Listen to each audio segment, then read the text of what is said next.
Bienvenue dans Chasseurs de Sciences, un podcast produit par Futura. Je suis Julie et je serai votre guide temporel au cours de cette excursion. Aujourd'hui, nous partons sur le pas de lancement de la navette Challenger en Floride. Vous écoutez Chasseurs de Sciences.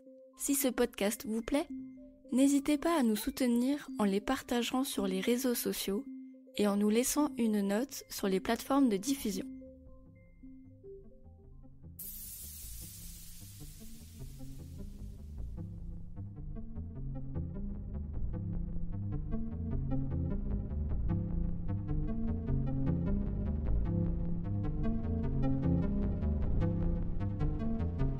En janvier 1978, Judith Resnik a 29 ans et elle vient de recevoir une nouvelle qui va bouleverser sa vie.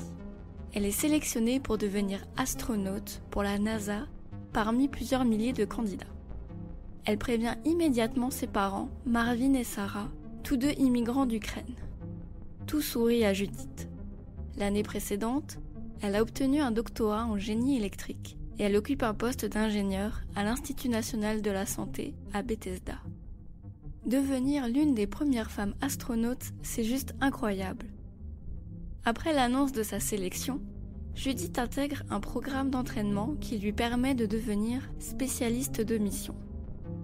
À ce poste, elle sera en charge d'une partie bien précise des missions scientifiques que devront réaliser les astronautes une fois dans l'espace.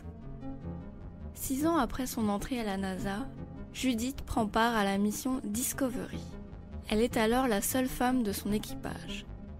Le 30 août 1984, alors que la navette décolle du pas de tir 39A du Kennedy Space Center à Cap Canaveral, elle sait que son nom marquera l'histoire avec un grand H.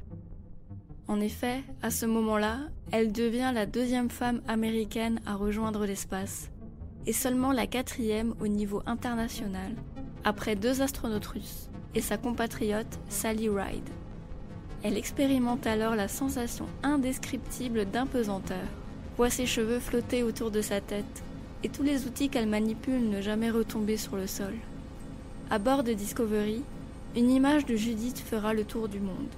Devant les caméras, elle brandit un carton où elle avait inscrit « Hi Dad, salut papa », en sachant pertinemment que son père suivait avec attention ses aventures spatiales.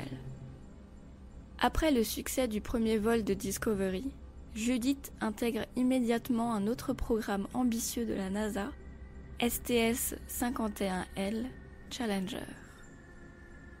La mission doit se dérouler comme suit. Le premier matin sera dédié à la préparation de la mise en orbite du satellite TDRS-B, l'après-midi à son déploiement. Le deuxième jour, le programme de suivi de la comète Halley débute et Krista McAuliffe, 2e femme de l'équipage et institutrice, tiendra le premier cours donné depuis l'espace à des enfants. Les jours 3, 4 et 5 seront destinés à la mise en orbite du satellite Spartan. Judith est en charge de manier le bras robotique de la navette pour le déployer. Enfin, le retour de l'équipage est prévu 144 heures et 34 minutes après leur départ. Tout est organisé au millimètre. Judith et ses collègues connaissent par cœur les gestes, les procédures pour faire face à toutes les situations.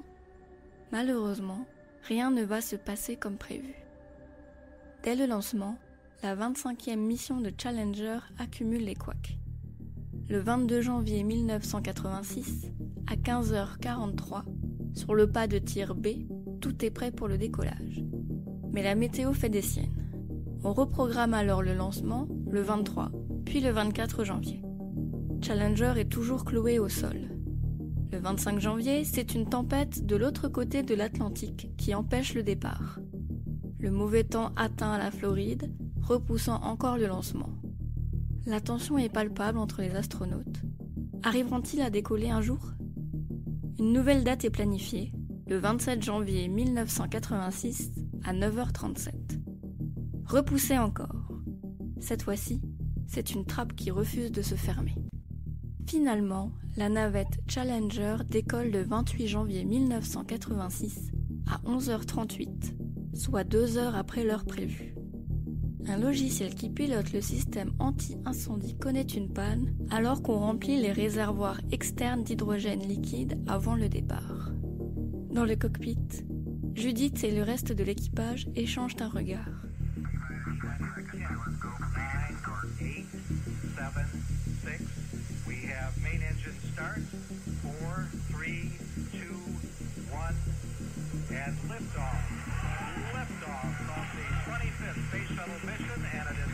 Challenger quitte enfin le sol de la Floride et son funeste destin est scellé. Seulement 0,678 secondes après le décollage, les spectateurs au sol voient une inquiétante fumée grise s'échapper de l'arrière du fuselage. Le père et le frère de Judith sont présents. Entre 0,836 et 2,5 secondes, la fumée se fait plus dense. La navette prend de la vitesse et rencontre ses premiers vents de haute altitude à 37 secondes. En réponse au cisaillement du vent, le système de navigation augmente la puissance des propulseurs pour maintenir la direction de la navette. 58 secondes. Une petite flamme apparaît. Elle grandit rapidement et l'ordinateur de bord alerte sur la diminution de la pression dans le propulseur droit. De toute évidence, il fuit. À l'intérieur, l'équipage surentraîné est prisonnier. Les 7 astronautes n'ont aucun moyen de sortir de Challenger. La navette n'est pas équipée de sièges éjectables et la présence d'un système d'évacuation a été jugée d'une utilité limitée. À 64 secondes, le feu change de couleur, signe que l'hydrogène s'est mêlé aux flammes. L'ordinateur de bord tente de mettre fin au drame qui se joue, en vain. 73 secondes. Le réservoir d'hydrogène liquide perd son dôme et plus de 1200 tonnes de carburant alimentent le brasier. En un battement de cils, Challenger explose à 46 000 pieds d'altitude dans le ciel de Cap Canaveral. La navette se désintègre dans une boule de feu, entourée d'une fumée brune, sous les yeux horrifiés du personnel de la NASA, des spectateurs et de la famille et des amis de l'équipage. Judith Resnik, spécialiste de mission. Krista McAuliffe, spécialiste des charges utiles. Gregory Jarvis, spécialiste des charges utiles. Francis Scobie, commandant. Ronald McNair, spécialiste de mission. Ellison Onizuka, spécialiste de mission. Et Michael Smith, pilote, ont disparu en même temps que Challenger.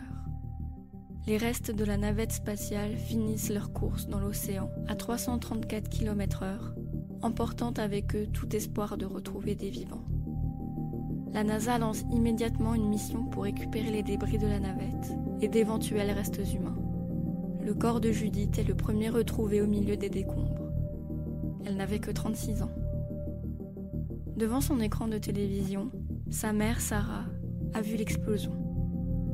Elle se rend chez une voisine en criant « Ils sont morts là-haut! Ils sont morts! Ils sont morts !»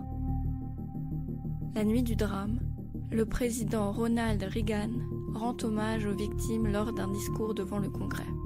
3 jours après, une cérémonie nationale retransmise en direct se tient au centre spatial de Houston, en présence de plus de 10 000 personnes.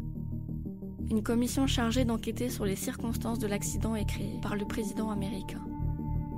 Richard Feynman en est l'un des membres les plus célèbres.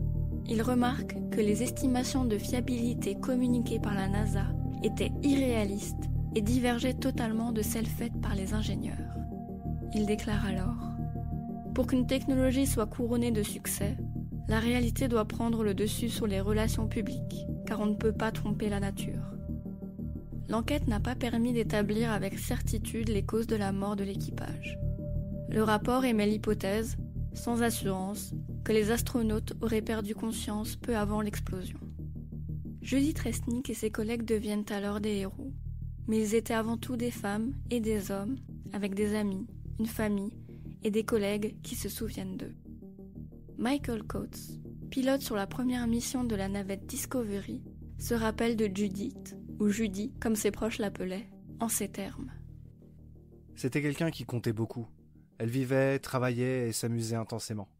Elle n'était pas parfaite, elle était têtue et elle devait toujours avoir son mot à dire. Mais à la fin d'une dispute, elle souriait et c'était tout. On se sentait à l'aise avec elle. À bien des égards, c'était une astronaute idéale et elle laissera un grand vide.